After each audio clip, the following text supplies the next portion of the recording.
సిద్దిపేట జిల్లా హుస్నాబాద్ పట్టణంలో రోజు వ్యవధిలోనే తాళం వేసి ఉన్న 2 ఇండ్లలో చోరీ జరగడం స్థానికంగా కలకలం రేపింది.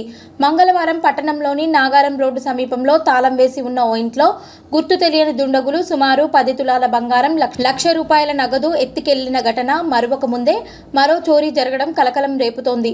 బుధవారం శివాలయం వీధిలో తాళం వేసి ఉన్న ఇంటి తాళం పగలగొట్టి సుమారు 2 తులాల బంగారం, లక్ష రూపాయల నగదును గుర్తు తెలియని దుండగులు ఎత్తుకెళ్లారు. ఇంటి యజమాని ఫిర్యాదు మేరకు పోలీసులు కేసు నమోదు చేసుకుని క్లూస్ టీంతో దర్యాప్తు చేస్తున్నారు. పట్టణంలో తాళం వేసి ఉన్న ఇండ్లనే లక్ష్యంగా చేసుకుని దుండగులు చోరీకి పాల్పడుతుండడంతో తాళం వేసి బయటకు వెళ్లడానికి పట్టణ ప్రజలు జంకుతున్నారు.